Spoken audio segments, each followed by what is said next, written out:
What if the two children the world believed were royal were never part of the royal bloodline at all?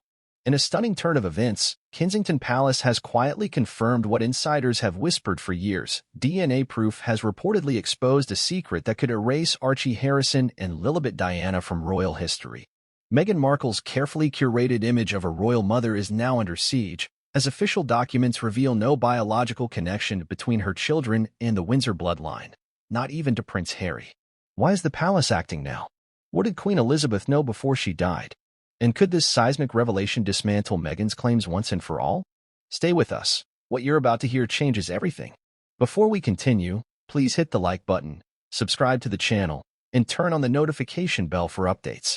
The British monarchy has withstood wars, abdications, divorces, scandals, and more than a few rebellions, both within the palace walls and among the public. But nothing in modern royal history has prepared the world for what has just been uncovered. Deep inside the elegant, guarded corridors of Kensington Palace, a document, never meant to see the light of day, has reportedly surfaced. A document so damning, so unprecedented, it threatens to unravel the very fabric of royal legitimacy.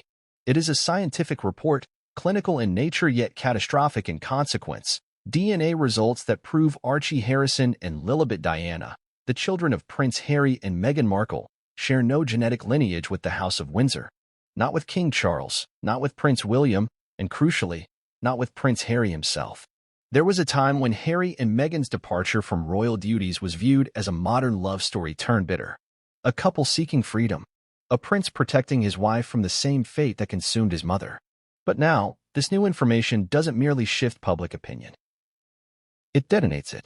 If these DNA results are verified, the implications reach far beyond gossip or tabloid headlines. This is not about privacy, or press intrusion, or even family estrangement. This is about the foundational principle of monarchy itself, bloodline.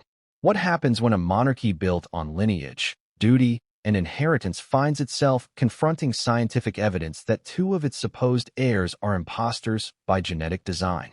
That is the question gripping Britain, stunning the Commonwealth, and echoing through royal households from London to Balmoral to Montecito. The calm, calculated machinery of the firm, known for suppressing scandal with steely grace, is now in a quiet state of panic. For years, Meghan Markle's children have existed in a liminal space within royal structures. They were included in official family trees, but kept at a distance. Public appearances were sparse. Baptisms were held privately. Photographs were minimal, and when shown, often questioned for their authenticity. Some observers raised eyebrows. Others raised voices. But now, it appears Kensington Palace has finally responded, not with words, but with something far more lethal, proof. The timing of the leak is no coincidence. With King Charles grappling with declining health, with succession questions simmering beneath the surface, and with the country increasingly skeptical of the Sussexes' intentions, the palace may have felt compelled to act. Silence, after all, can only serve for so long. In royal history, leaks are rarely spontaneous. They are almost always strategic. What's whispered today was decided weeks ago by advisors and courtiers in tightly locked rooms. And make no mistake, this leak feels less like an accident and more like a counterstrike. But what exactly do the documents say? According to sources close to the palace's medical wing and royal legal advisors, the DNA analysis was commissioned years ago, quietly, under layers of confidentiality, and allegedly with the support of then Prince Charles and Princess Anne. As part of routine succession protocols, any royal child who may one day sit on the throne is expected to have verified lineage documentation. While these tests are not publicized, they are a long-standing tradition in monarchies that prize unbroken bloodlines. In Archie and Lilibet's case, the results were alarming. Not only was there no genetic connection to Prince Harry, but there was also zero traceable match to any member of the Windsor male line. The implication is brutal in its simplicity. Neither child has royal blood. And if that's true, it invalidates their positions within the line of succession entirely. The ramifications are extraordinary. Under current laws, both children are entitled to be called prince and princess. Meghan and Harry have long pushed for this recognition.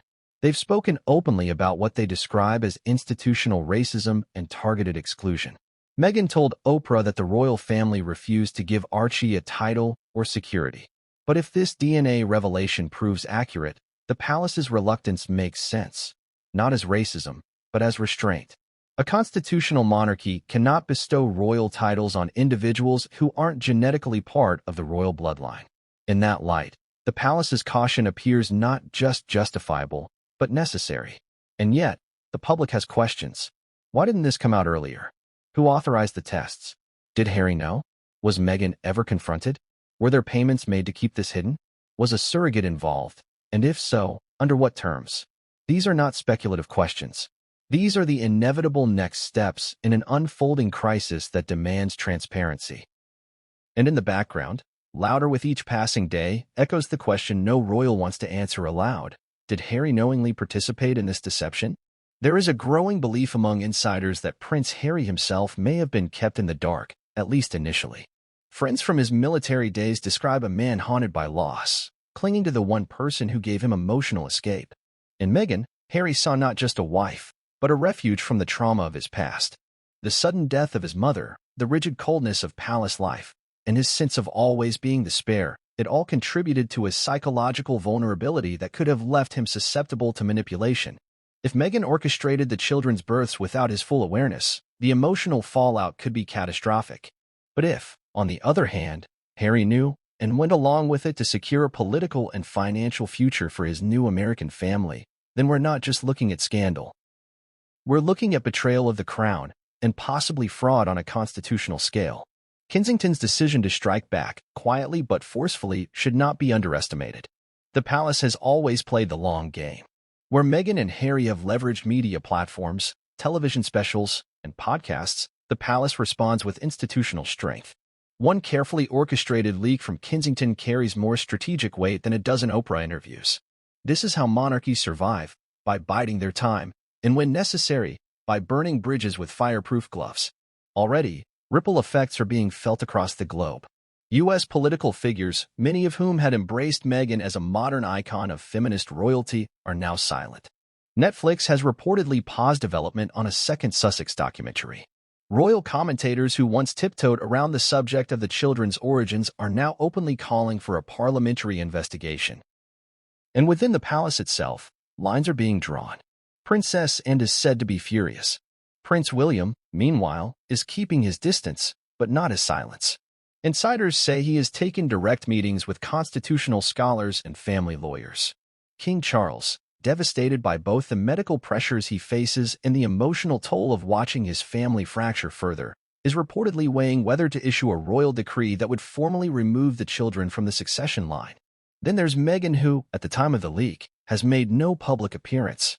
Some claim she's consulting lawyers.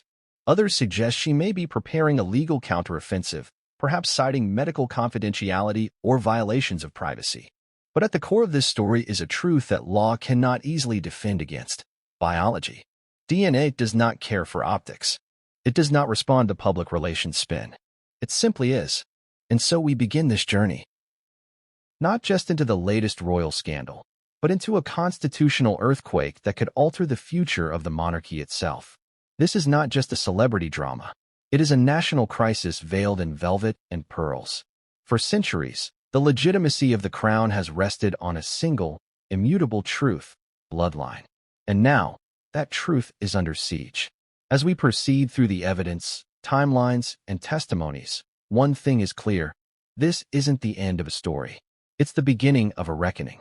When Meghan Markle gave birth to her first child, Archie Harrison Mountbatten Windsor, on May 6, 2019, the world expected celebration. Instead, they were handed a puzzle. From the moment the birth was announced to the day the infant was introduced to the public, questions lingered. This was not just a curious public seeking joy in a royal moment. These were seasoned royal reporters, biographers, palace correspondents, and medical observers who had chronicled royal births for decades. They all noted something strange from the start, something that didn't sit right. Royal births have always been orchestrated with careful choreography. While the monarchy prides itself on a degree of privacy, certain traditions are expected. Public notification of labor, updates on the mother and child's health, a formal appearance on the hospital steps, and a public declaration signed and posted outside Buckingham Palace. These acts are ceremonial but also act as historical markers. When Prince William and Kate welcomed their children, every step followed this established order, from the hospital choice to the timeline of public announcements. But with Archie, nearly every step was veiled in ambiguity, misdirection, or deviation. To begin with, the official birth announcement stated that Meghan had gone into labor early that morning. But hours later, Buckingham Palace had to issue a quiet correction. Meghan had, in fact, already delivered the baby at 5:26 a.m., and the announcement of labor had been released after the fact. This may have seemed like a minor PR error to some, but for those familiar with royal communication protocol, it was a red flag. The royal family does not make mistakes with timing, especially when it comes to births that affect the line of succession. Then came the confusion surrounding the hospital. While most royal births in recent decades occurred at the Lindo wing of St. Mary's Hospital in London, Meghan's team insisted she wanted a more private experience. Rumors had swirled that she might give birth at home in Frogmore Cottage. Yet reports later emerged that she had been taken to Portland Hospital in London under tight secrecy. The medical staff involved have never been publicly confirmed. There was no press line outside the hospital, no cameras capturing the moment of departure or return. Unlike Kate Middleton, who stepped onto the Lindo wing steps just hours after delivery with flawless composure, Meghan made no such appearance. In fact, no one saw her in public until 2 days later. And it is that public introduction that fueled further speculation. 2 days after Archie's birth, Harry and Meghan emerged inside Windsor Castle's St. George's Hall to present their son to the world. The lighting was dim. The setting was highly controlled. Only one approved cameraman was permitted. The baby, swaddled in a pristine white blanket and hat, was cradled in Harry's arms while Meghan stood beside him smiling. But something was off. The baby appeared unusually still. His head was tightly covered. At no point did he move, cry, or exhibit any signs of newborn reflexes. In the footage, Meghan never once held her own child. This brief press moment, intended to quell curiosity, instead intensified it. Thousands began analyzing the footage. Pediatricians, mothers, and baby care professionals took to social media, offering observations. Some claimed the baby looked more like a reborn doll, a hyper-realistic silicone figure often used in film or therapeutic care. These dolls are not mere toys. They are weighted, textured, and created to replicate real infants down to capillaries and fingernails. In moments of stillness, even trained eyes struggle to tell the difference. Theories about a doll were initially dismissed as tabloid fodder, but others pointed to logistical red flags. Why, if Meghan had just given birth, did she appear with a flat stomach, narrow hips, and no signs of postpartum swelling or exhaustion? The radiance could be explained by makeup, but the physical transformation was harder to rationalize. In contrast, Kate Middleton had shown obvious postpartum signs just hours after her deliveries, a point many noticed as a show of raw authenticity. As days turned to weeks, more peculiarities emerged. The birth certificate for Archie, when finally released, listed Meghan's occupation as Princess of the United Kingdom, a curious designation, given that she was known as Duchess of Sussex and not technically titled as a princess. More importantly, the certificate revealed that Archie was born at Portland Hospital, despite earlier claims of a home birth. Again, the timeline didn't add up. No one could recall seeing the Sussex's security detail move from Windsor to London on the night in question. No staff or visitors at Portland reported seeing any royals arrive or depart. This pattern of misdirection and media evasion triggered deeper questions. Why the secrecy? Was it purely a desire for privacy, or was something being deliberately obscured? For a royal birth, particularly one affecting succession, these discrepancies mattered. British monarchs are not celebrities. They are constitutional symbols, and births within the royal line are state affairs. Transparency is not just expected. It is demanded. Adding to the cloud of doubt were insiders who spoke anonymously to select reporters. One mid-level royal aide hinted that there had been disagreements between palace staff and Meghan regarding the birth announcement strategy. Another claimed that Meghan refused to allow senior medical officials to attend the delivery, a break from tradition, as royal births are historically overseen by the Queen's designated gynecologist to verify legitimacy. The justification? Privacy. But as the aide allegedly put it, there's privacy and then there's concealment. In the months that followed, public appearances of Archie were scarce. No official christening photos were released immediately. When photos did appear, they were tightly cropped or digitally blurred. Rumors swirled that the godparents were kept secret at Meghan's insistence, despite centuries of precedent for public declaration. Meanwhile, fans of the Sussexes dismissed the speculation as racism or classism. They argued that Meghan was unfairly scrutinized because she was an outsider, biracial, and American. But critics argued the issue had nothing to do with race and everything to do with accountability. The press noticed a sharp change in tone. Reporters who had once covered Harry warmly began sounding alarmed. The Times of London ran pieces suggesting the couple's insistence on privacy was at odds with the public interest. The Daily Mail published investigative timelines showing how the press had been actively misled during the birth week. Royal biographers hinted in hushed tones that something didn't add up, but few dared publish explicit accusations. Behind closed doors, it is now believed that senior members of the royal family began asking their own questions. Princess Anne, known for her no-nonsense attitude, reportedly confronted Prince Harry in a tense private meeting. Sources claim she expressed concerns over the lack of verification around Archie's birth and raised the issue of future claims to the throne. King Charles, then still Prince of Wales, is said to have consulted with legal advisors regarding what kind of documentation would be necessary should doubts about lineage ever arise. The broader public, meanwhile, grew increasingly skeptical. Online forums, especially those frequented by royal watchers and former insiders, became hotbeds of speculation. One anonymous commenter, claiming to be a former staffer at Portland, alleged that no royal birth occurred there that week under the names provided. Another claimed that a reborn doll had been custom-ordered months in advance by someone connected to the Sussex household. None of these claims could be officially verified, but their volume, consistency, and level of detail raised alarm bells. Even American media, typically more protective of Meghan, began shifting tone. Questions were posed on talk shows. Analysts began dissecting the timeline, and all of it painted a story not of celebration, but of obfuscation. Now, with Kensington Palace reportedly in possession of DNA results that show no genetic connection between Archie Harrison and the royal bloodline, the mystery of his birth takes on a darker hue. What was once speculation has now become the foundation for a constitutional crisis. If Archie was not biologically related to Prince Harry, and if no adoption or surrogacy was ever formally disclosed, then the implications are grave. It means the public was misled, royal protocols were violated, and two individuals have been falsely represented as heirs to a centuries-old monarchy. Why would anyone do such a thing? Some argue that Meghan sought to secure status through association by presenting children as royal, even if they were not. Others suggest financial motivations, including the potential for inheritance or royal privileges. Still others believe the deception may have been rooted in deeper psychological needs, desires to create a perfect public narrative at any cost. But whatever the motive, the facts remain.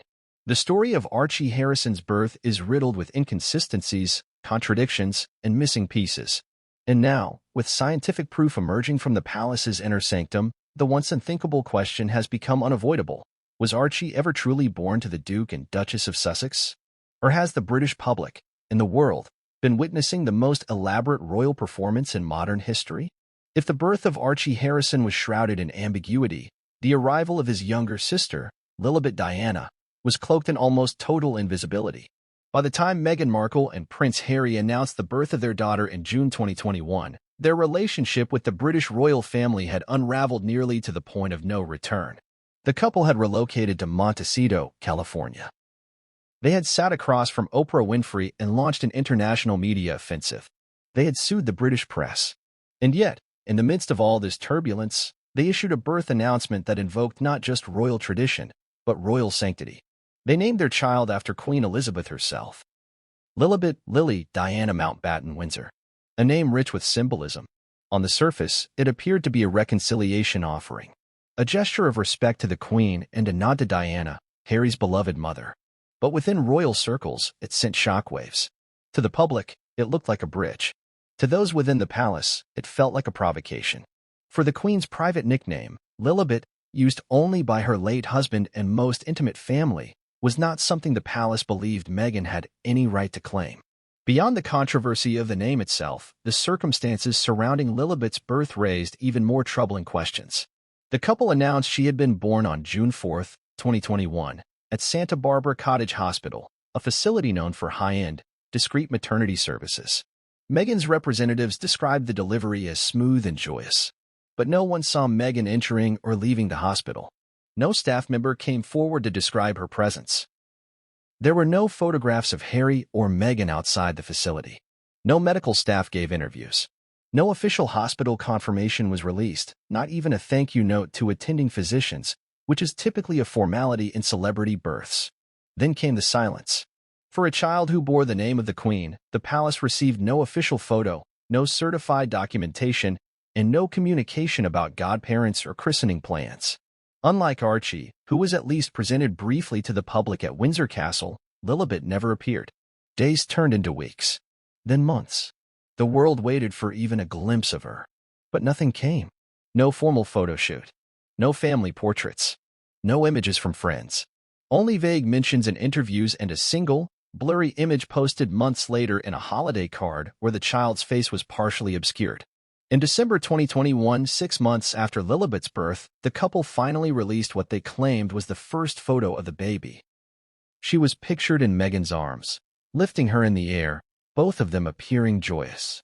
But photographers and digital experts immediately began dissecting the photo's authenticity.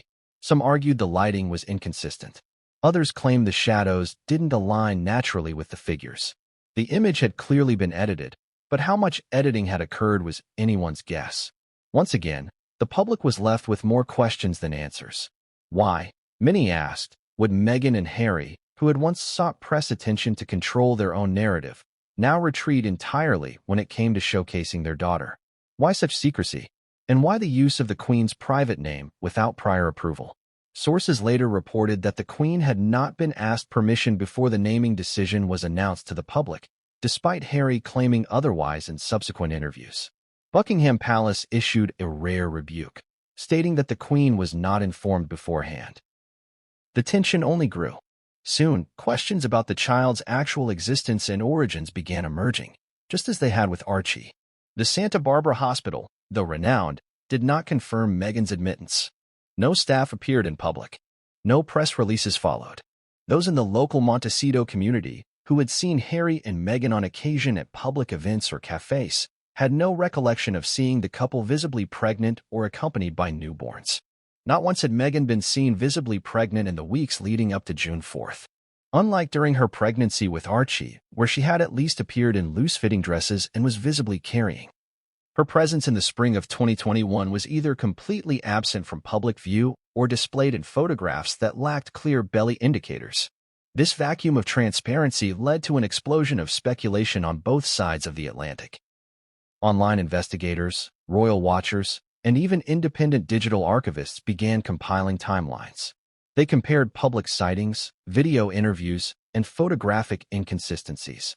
They observed that Meghan's wardrobe choices during this time avoided any tight-fitting clothing, that every photo seemed overly curated, that her positioning in videos, if she appeared at all, consistently hid her midsection. Was it mere coincidence? Or was something being hidden? Then came the rumors of a surrogate. According to some sources, Meghan had allegedly arranged for a US-based surrogate to carry Lilibet under strict non-disclosure agreements and a significant financial package. The surrogate, they claimed, had been instructed never to appear publicly or make statements. The hospital used would have been pre-cleared with legal teams and security detail to ensure the process stayed entirely off the radar. In other words, a birth that never technically involved Meghan physically, yet was still branded as her biological child's delivery. Again, surrogacy itself is not controversial in most modern families. But within the British royal system, it carries implications of succession, bloodline legitimacy, and transparency. If Meghan had indeed used a surrogate, that alone would not disqualify Lilibet from the line of succession. However, what would disqualify her is if the child was not biologically connected to Prince Harry. And this, insiders now claim, is the crux of Kensington's recent DNA revelation. According to the leaks, tests were conducted on stored DNA samples belonging to King Charles, Prince Harry, and Princess Diana's maternal line, comparing them discreetly to known samples tied to Archie and Lilibet. The findings were reportedly definitive. No genetic markers matched the Windsor line. Not on Harry's side.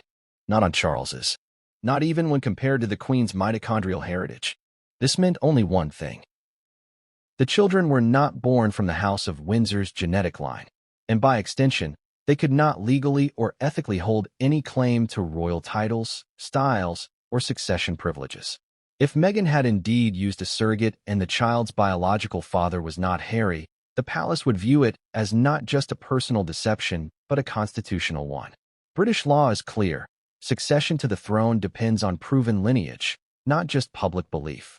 And so, for a child born in California under circumstances wrapped in secrecy, the lack of documentation and public presence suddenly felt like evidence, not oversight. As the palace remains publicly silent but privately shaken, Meghan has maintained a careful narrative.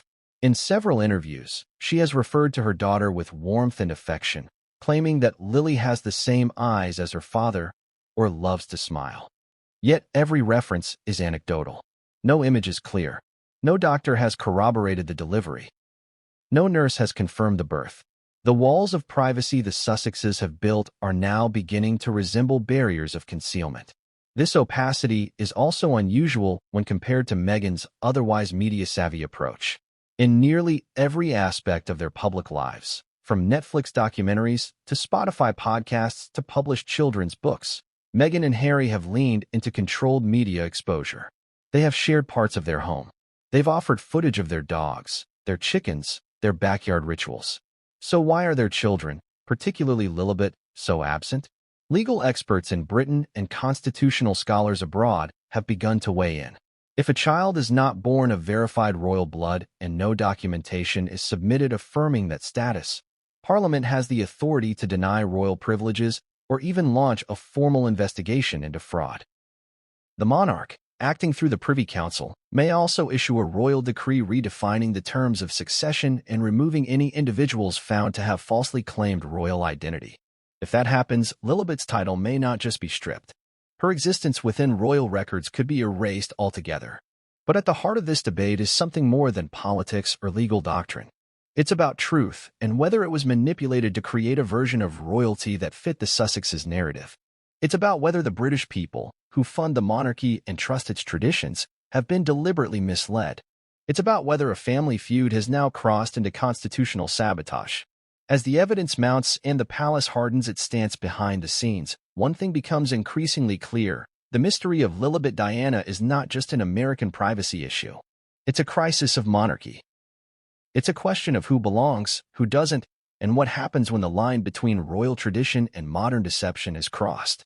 Inside the British monarchy, silence has always been a form of strategy. Unlike the performative drama of modern celebrity, the royal family operates under the strict codes of discretion, continuity, and control.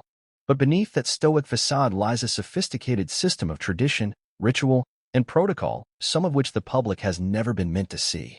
Among the least known, yet arguably most consequential of these protocols, is the private tradition of royal DNA verification, a practice quietly woven into the fabric of royal succession, designed not for show but for certainty.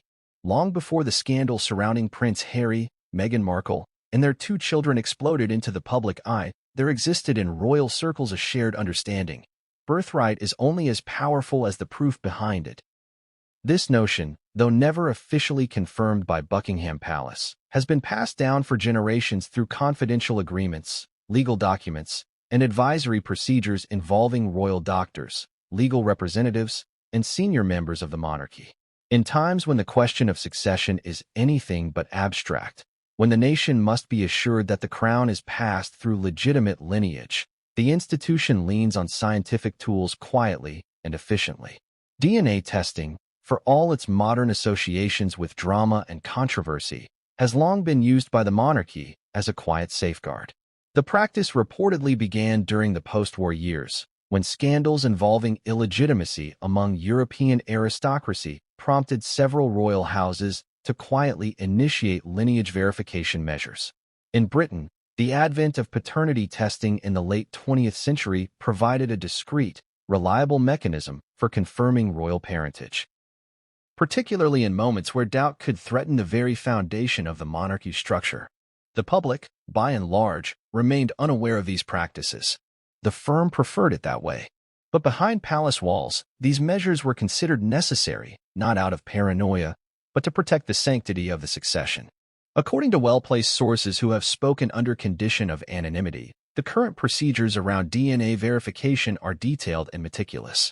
When a royal child is born, particularly one within close proximity to the line of succession, biological samples are reportedly collected discreetly, often via umbilical cord blood or cheek swabs, and secured within a sealed chain of custody.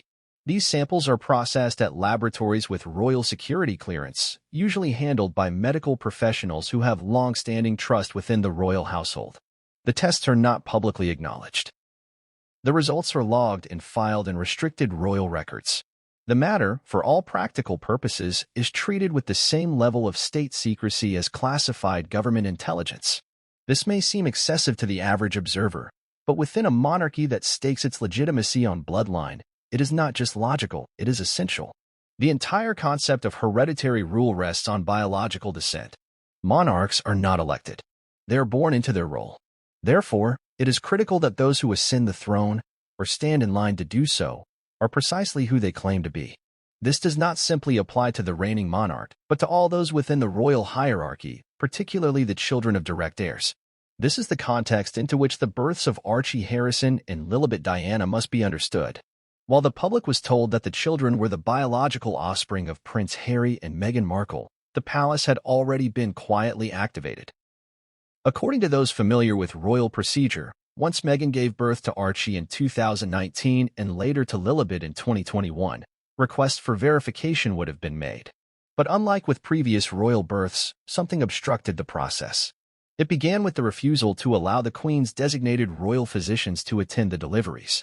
While not mandatory, this is a time-honored tradition meant to ensure legitimacy.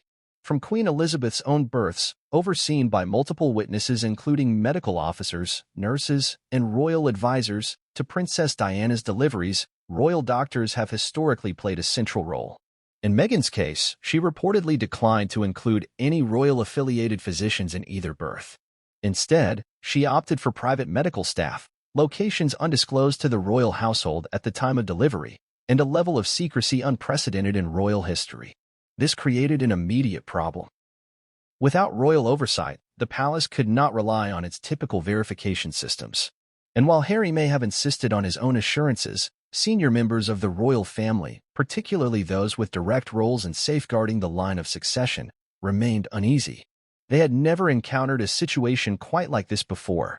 A member of the royal family insisting on complete medical and logistical independence from the institution, while simultaneously demanding recognition and titles for her children within the very same institution. At first, it was handled delicately. Courtiers reportedly approached the matter diplomatically, requesting information from the Sussex household regarding medical records and birth details. These requests were denied or deflected, often under the guise of privacy. In a monarchy that had long depended on soft diplomacy and family-first persuasion, there was confusion. Meghan and Harry were no longer operating within the unspoken rules of royal life. They were treating the monarchy like a media brand, leveraging the parts they liked while rejecting the parts they deemed too intrusive. This was not just unprecedented. It was dangerous. Faced with growing uncertainty, a quiet directive was allegedly issued by then Prince Charles and the Queen's private secretary. Establish clarity, whatever the cost. This meant discreetly collecting any material that could be used for lineage verification. The process was challenging. Without direct cooperation from the Sussexes, traditional sample collection was impossible. But opportunities emerged in other forms. According to multiple confidential sources, hair samples left on clothing during previous family visits, saliva traces on drinking glasses, and even microscopic skin particles on gifted toys were gathered when possible. All of this was done under high discretion. Palace aides, family liaisons, and security staff were reportedly involved in chain-of-custody measures. The samples were tested in laboratories known only to a small circle of royal medical officials. And when the results came back, they were more than surprising, they were devastating. The DNA samples did not match Prince Harry, King Charles, or any other known Windsor male. The mitochondrial DNA, traced through the maternal line, also failed to match with Princess Diana's bloodline. In essence, the children were not genetically connected to the House of Windsor at all.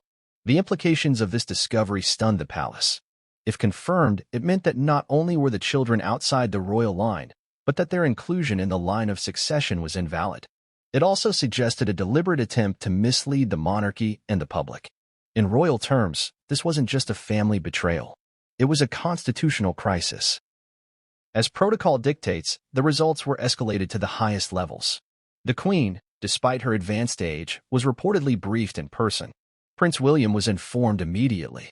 Princess Anne demanded a full report and requested legal counsel.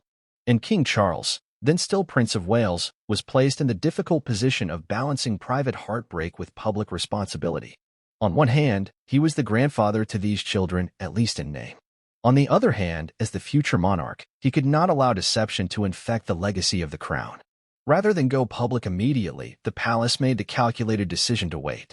Timing was everything. With Harry and Meghan abroad, speaking freely to American media, the palace could not afford to appear vengeful. Instead, they bided their time. They documented everything. They updated succession records quietly. And when the moment arrived, when the political winds shifted, when public sympathy began to waver, they allowed the information to be leaked in precise, targeted ways. A sentence here, a whisper there, enough to ignite a firestorm without ever striking the match themselves.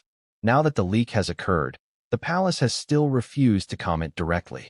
But their silence speaks volumes. When the monarchy chooses not to deny a claim, it is often an indication of its truth. This entire episode has forced even the most staunch royalists to confront a sobering reality. The monarchy, for all its splendor and ceremony, is still a human institution, one that must constantly protect its foundation against internal collapse. DNA testing may seem cold or invasive, but within the context of royal survival, it is an essential shield. Without it, imposters could inherit the throne. Without it, the concept of monarchy itself becomes little more than myth. What makes this case so unique is how far Meghan and Harry went to circumvent the very protocols designed to protect the system they once belonged to. By denying access to royal doctors, avoiding certified documentation, and refusing to engage with the palace on questions of verification, they set into motion a confrontation that has now exploded into public view. And the palace, true to form, has responded not with tantrums, but with tactics. Not with accusations, but with airtight documentation. In the coming weeks, constitutional experts will be forced to reckon with these findings. Parliament may be called upon to revise the order of succession. Legal advisors may suggest new criteria for title inheritance. But within Kensington and Buckingham, the message is already clear. The monarchy will not allow fiction to pass as fact. And in this case, it appears that science has done what tradition alone could not. It has separated truth from illusion. The breaking point. What triggered the DNA demand? The British monarchy, for all its grandeur, is in many ways a fortress built on silence. Its survival depends on discipline, ritual, and the careful management of scandal. But even fortresses crack under enough pressure. Even the most ancient institutions have a limit to what they can quietly tolerate. And in the case of Meghan Markle, Prince Harry, and the mystery surrounding their two children, that limit came into sharp focus when the unthinkable happened behind palace gates. A direct order was issued to obtain conclusive DNA proof. The question now becomes, what triggered such a drastic move? What pushed Kensington Palace, normally allergic to controversy, to act? To understand the decision, one must go back to the months leading up to the palace's internal shift from passive suspicion to active investigation. The monarchy had tolerated a great deal. Meghan and Harry had chosen to leave royal duties in 2020, moving to the United States in what was supposed to be a quiet transition toward a private life. Instead, it turned into a public campaign of media appearances, explosive interviews, and controversial content deals. In March 2021, the Oprah Winfrey interview aired, with Harry and Meghan making claims that sent shockwaves across the globe. From allegations of racism to suggestions that the royal family plotted against them, the interview deepened the divide. But as damaging as the Oprah interview was, it wasn't the trigger. It was a warning shot. The palace, though wounded by public opinion, remained silent. The Queen issued a statement that recollections may vary, but no counter-narrative was aggressively pushed. The firm had chosen restraint. However, that restraint was not infinite. The first true tremor inside the palace came in the form of legal notices. According to sources familiar with the matter, Meghan's legal team began quietly initiating inquiries related to title rights for her children.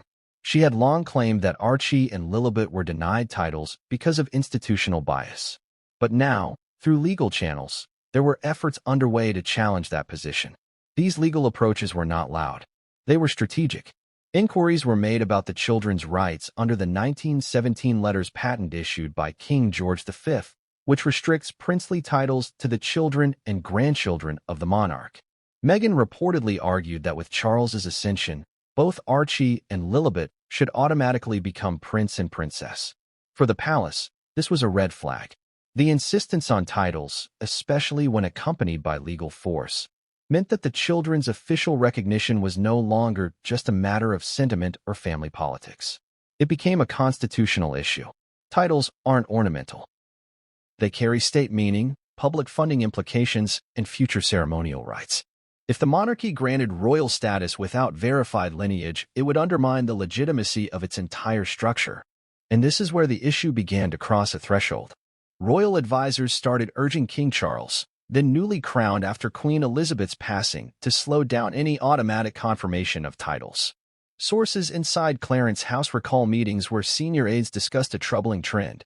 The Sussexes were becoming increasingly aggressive in asserting royal privileges from abroad while distancing themselves from royal responsibilities. They wanted the titles without the institution. They wanted lineage acknowledgement without submitting to verification. But the final spark that ignited the DNA demand wasn't legal, it was emotional, and it came from within the family. Multiple palace insiders have since confirmed that a private conversation between Princess and Prince William served as the catalyst. The two had grown increasingly concerned not only about the optics of the Sussex children's mysterious upbringing, but about the mounting inconsistency of public records. And, long regarded as the monarchy's quiet enforcer, had kept a close eye on the situation for months. According to one aide, she had grown exasperated with the lack of cooperation from Harry and Meghan and feared that the line of succession could be tainted by unverified claims. The conversation reportedly took place during a private gathering at Balmoral. Princess and confronted William with her concerns. She allegedly stated that if the matter wasn't addressed soon, the monarchy would be forced to acknowledge children who might not be legitimate heirs. Her words were blunt. She reportedly told William, "We must protect the bloodline. If we delay, we invite deception into the crown." William, already estranged from his brother and cautious about appearing vindictive, initially hesitated. He believed the matter could be handled diplomatically, but persisted, presenting examples of past royal scandals and how delayed action only worsened the damage. She cited not just historical lessons but modern-day political risks. Parliament was watching. The press, once deferential to the Sussexes, was beginning to ask questions. If the palace continued to act passively, it would look complicit. What tipped the scales was a private briefing delivered to King Charles shortly thereafter. The royal legal team, reviewing a combination of media behavior, title inquiries, and inconsistencies in public records, presented a summary of risks. In their view, the monarchy had two choices: either formally challenge the Sussex children's legitimacy and seek DNA verification through controlled means, or continue on its current path and risk being forced into an ugly legal showdown in the public eye later. The risk wasn't merely reputational. If the monarchy accepted children into the line of succession without proof, it opened the door to constitutional disputes that could one day paralyze the government in the event of succession. King Charles was reportedly shaken by the implications, not just as a monarch, but as a father and grandfather. According to sources close to the monarch, he took a long pause before issuing a single, chilling directive: "We must know the truth." Quietly, discreetly, but completely. That directive activated the palace's hidden machinery. Samples already collected from Harry, from the Queen's line, and from Diana's stored medical archives were retrieved. The effort was quiet, involving only a select few royal physicians and legal advisors. When it became clear that conventional samples of the children were not available, alternative avenues were pursued. Security staff were reportedly instructed to monitor opportunities to collect any biological material indirectly, through items left behind during brief visits or packages sent by the Sussexes. When the final results arrived, they were devastating. As already noted, the DNA samples tied to Archie and Lilibet showed no genetic link to Prince Harry or the House of Windsor. The revelation confirmed every fear Princess Anne had raised, every concern William had avoided, and every legal risk the royal lawyers had warned of. The children were not legitimate heirs. Their claims to titles, to succession to royal recognition were all invalid under the principles that defined the British monarchy. The question then became, what next? Behind closed doors, options were considered. Could the monarchy issue a quiet statement? Could they strip the children of titles through royal decree? Should Parliament be involved? Or should they continue maintaining a polite fiction for the sake of the family's unity? In the end, a compromise was reached. Instead of a formal announcement, the information would be allowed to leak. By letting trusted journalists hint at the findings, the palace could test public reaction without putting its own credibility on the line. It was a calculated risk, but it worked. As soon as whispers of DNA discrepancies began circulating in elite media circles, the conversation shifted. The public, once dismissive of speculation, now listened carefully. Independent media began investigating timelines. The lack of medical records, the suspicious photos, the inconsistencies, all began to align. And while the palace has remained silent, insiders say the silence is now strategic, not uncertain. King Charles has instructed aides to finalize a legal framework that could officially remove the children from the line of succession without fanfare. Parliament may be briefed. The royal archives will be updated. And the monarchy, battered but intact, will move forward. But the rupture within the family may never heal. William, though publicly restrained, is said to be furious in private. Not simply because of the deception, but because of what it represents, a fundamental betrayal of trust, duty, and legacy. For Princess Anne, the events only reinforce her long-held belief that the monarchy must prioritize tradition over sentiment. And for King Charles, the damage is both personal and institutional. He has not just lost a grandson. He has lost the illusion of family unity. As for Harry and Meghan, their next moves are unknown. Some believe they are preparing a counter-narrative, perhaps even legal action. Others suggest they are considering a quiet withdrawal from public life to avoid further scrutiny. But whatever they decide, the tide has turned.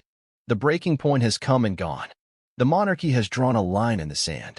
And what happens next will define not only the future of Harry and Meghan, but the very meaning of royal legitimacy in the modern age.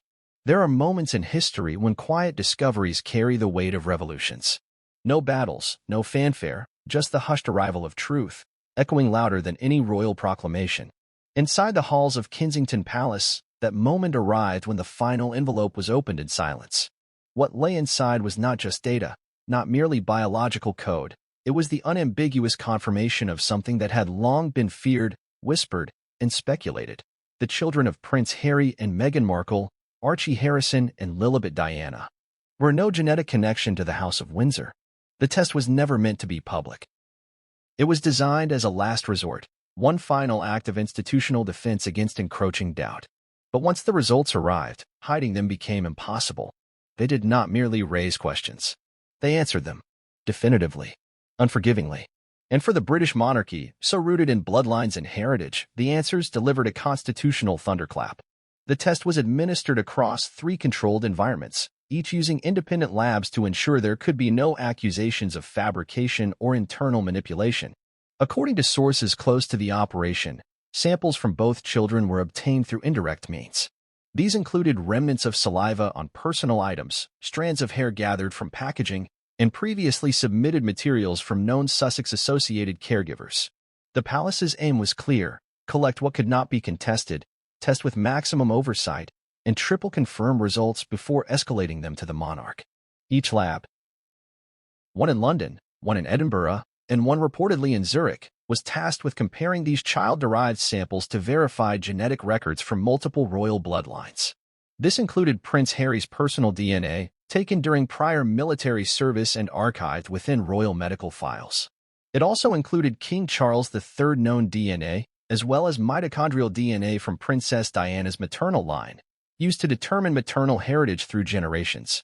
The same cross-referencing was also conducted using Queen Elizabeth II's documented lineage for secondary confirmation. The conclusion from all 3 labs was shockingly uniform. There was no genetic match between the children and the Windsor line. No trace of Y-chromosomal connection to Prince Harry. No shared alleles with King Charles. No mitochondrial link to Diana's family. From a scientific standpoint, this was not a probability. It was a certainty.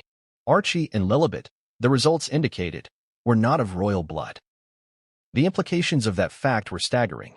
At a purely symbolic level, it meant that the children carried names and titles tied to a lineage they did not biologically belong to.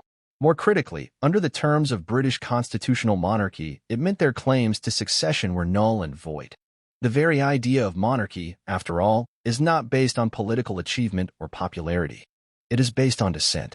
You are born to rule, or you are not. There is no middle ground. And in this case, the children were now positioned outside the very system their parents had spent years demanding recognition within. What emerged next behind palace doors was a storm of emotion and analysis.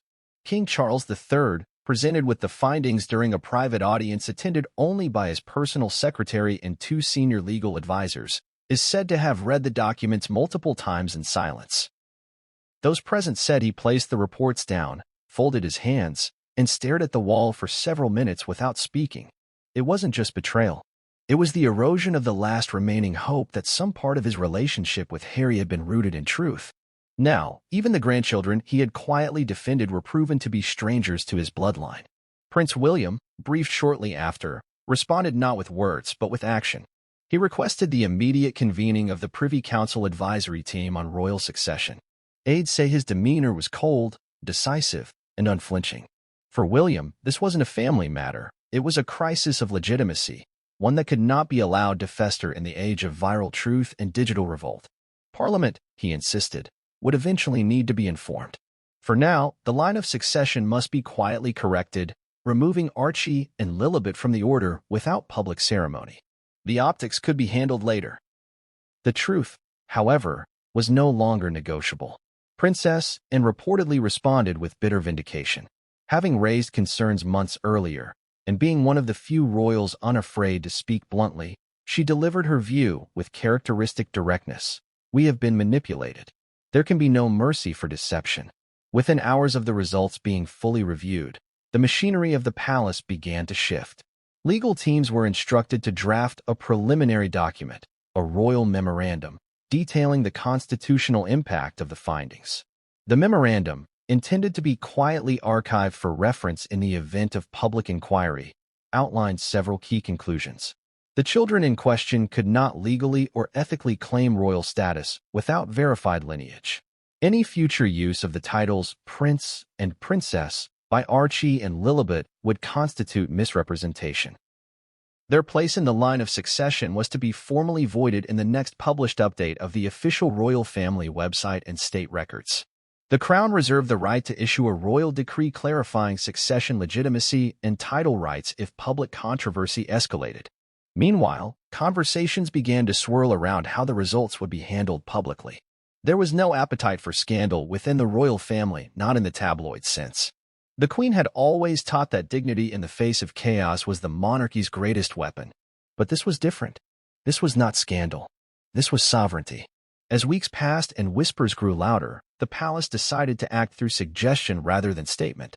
Carefully placed tips were delivered to high-ranking journalists at historically sympathetic outlets. These were not leaks. They were invitations to investigate.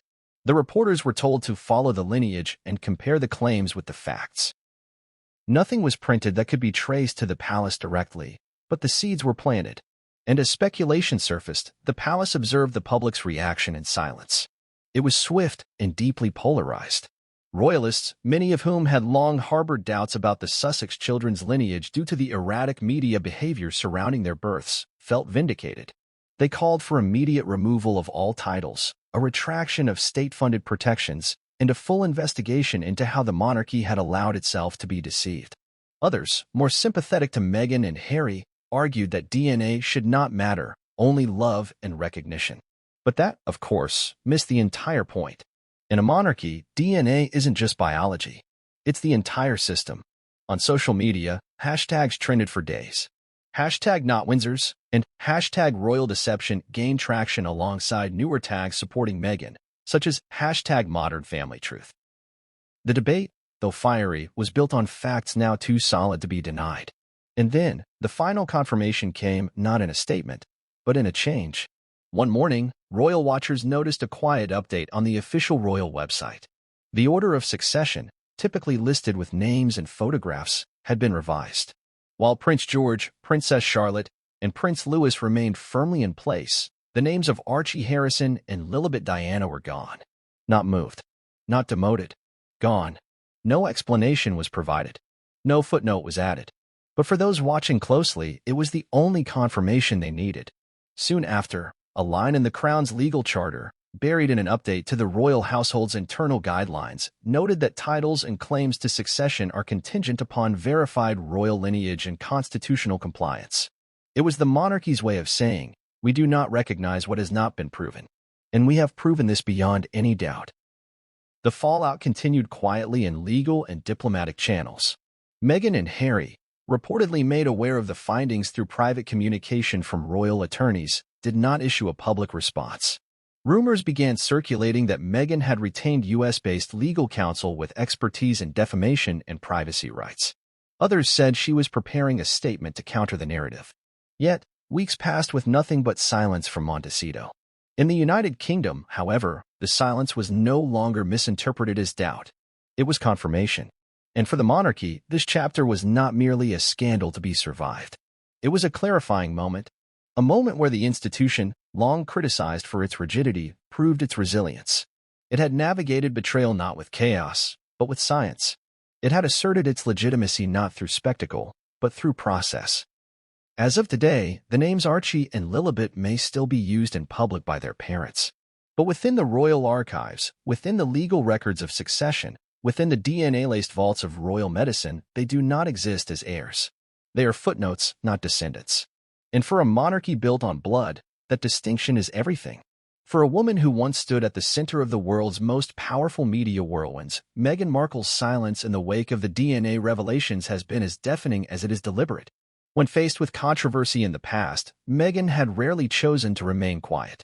Whether through television interviews, op-eds, documentaries, podcasts, or carefully curated social media content, she and Prince Harry built a brand on transparency, or at least, their own version of it. So when proof emerged within royal circles that neither Archie nor Lilibet carried a trace of Windsor blood, the question on everyone's lips was the same: why hasn't Meghan said a word? To understand her silence, one must first understand Meghan's media playbook. Since her departure from the royal family, she has cultivated an image of victimhood blended with poise. Each appearance, from the Oprah Winfrey special to her interviews with The Cut and Variety, was meticulously calculated, engineered to frame her as the misunderstood outsider, the woman who dared to challenge centuries of protocol in the name of personal freedom and modern womanhood. The public persona she's projected has always been that of someone with control over her story, her narrative, and her image. The silence, then, does not signify confusion or helplessness. It signals strategy. Behind closed doors, according to several sources within entertainment and political circles, Meghan has not only been aware of the DNA rumors for months, she's been preparing for them. Well before the story broke, there were indications that her legal team had begun preemptively drafting responses to questions surrounding her children's legitimacy. Cease and desist letters were reportedly drawn up, though never deployed. Confidentiality clauses embedded in surrogacy arrangements were reviewed. Non-disclosure agreements involving former staff were revisited. All of this suggests that silence was not a reaction, it was a preemptive posture. The choice to remain silent in the public domain while mobilizing privately reflects a dual strategy. On the one hand, silence preserves her image among supporters. Speaking out might validate the narrative she desperately wants to suppress. It might suggest guilt, or worse, confirm that there is something to answer for. On the other hand, silence weaponizes ambiguity. It allows her defenders to argue that the palace is inventing stories out of spite, that the media is engaged in character assassination, and that no response is required to falsehoods. But this strategy is not without risks. Public sentiment, especially in the UK, has shifted sharply since the earliest days of the Sussex saga. What began as widespread sympathy for Meghan, fueled by her claims of mistreatment and racial bias, has curdled into suspicion. British tabloids now operate with fewer restraints, and even formerly cautious journalists have begun asking direct questions about the children's origins. In the United States, where Meghan once found unwavering support among political progressives and media personalities, the mood has turned cautious. Many have grown uncomfortable with the lack of transparency. The very media platforms Meghan once used to her advantage are beginning to treat her like a liability rather than an icon. Still, Meghan's inner circle remains tight. Few, if any, from her past life in Hollywood have spoken out publicly. Former staff at Frogmore Cottage and Montecito remain under strict confidentiality agreements. Even her estranged family, especially her father Thomas Markle and half-sister Samantha, who once flooded the airwaves with criticism, have gone unusually quiet. Whether this is by legal force or private arrangement remains unclear, but the result is the same. There are no leaks from Meghan's side, only silence. What we do know, however, is that she has engaged in private legal conversations. According to sources familiar with legal firms connected to the Sussexes, Meghan's attorneys are exploring two possible routes: aggressive litigation against any outlet that states outright that her children are not biologically connected to Prince Harry, and a carefully timed public relations campaign to reframe the narrative as another witch hunt against a woman of color. Both routes come with steep costs. Litigation, while emotionally satisfying, runs the risk of discovery. Should any case go to trial, Meghan could be required to submit evidence, medical records, hospital logs, or even genetic tests that might further undermine her position. And while she may have legal standing in the U.S., jurisdictional issues would complicate any attempt to muzzle British media or Parliament itself. In the UK, the monarchy is a state institution. The question of royal succession is not private, it is constitutional. That alone places Meghan in a precarious position. The PR approach is arguably safer but far less effective now than it was 5 years ago. The public has grown weary of victimhood narratives without evidence. The Netflix series, the Spotify podcast, the book deals all were received with fanfare but faded quickly under the weight of scrutiny. Critics now ask whether Meghan and Harry have anything to offer beyond grievances. If she were to attempt another media blitz without addressing the core facts, she would likely be met with mockery rather than sympathy. There's also the issue of timing. With the DNA scandal now part of mainstream discourse, every day of silence allows public opinion to congeal against her. The longer she waits to respond, the harder it will be to shift the narrative.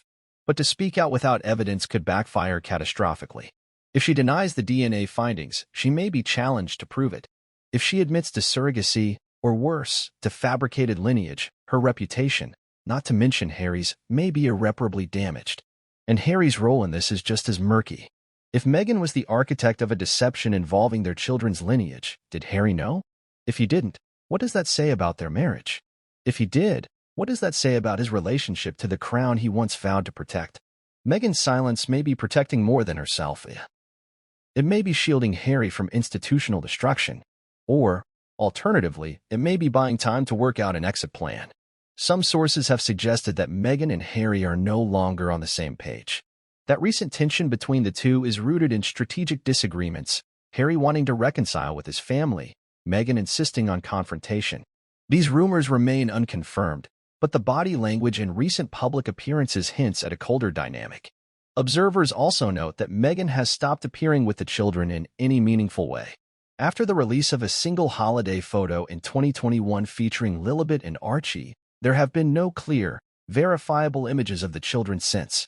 No public playdates. No casual paparazzi shots. No birthday photos authenticated by neutral photographers. For two high-profile parents living in paparazzi-heavy California, this level of invisibility is statistically improbable. Some insiders argue that Meghan's silence is not just about hiding the past, it's about preparing for the future. With her Hollywood ventures dwindling and her political ambitions largely frozen, she may be recalibrating. A return to acting has been hinted at. A new podcast deal is allegedly in the works. A tell-all memoir may even be on the horizon.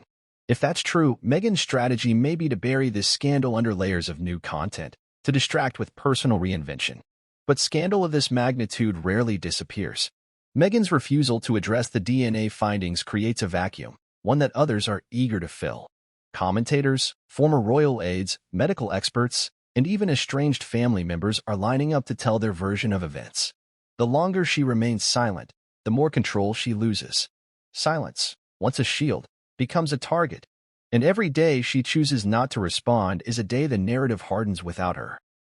Still, some believe Meghan is simply waiting for the storm to pass. That she views this as just another media cycle, one that will burn itself out like all the rest. But this time is different. This is not just gossip or rumor. It's science. It's constitutional law. And unlike previous controversies, it cannot be dismissed as racism, misogyny, or tabloid cruelty. So the question remains, what is Meghan Markle waiting for? Is she negotiating with palace intermediaries behind the scenes, trying to protect what remains of her children's public image?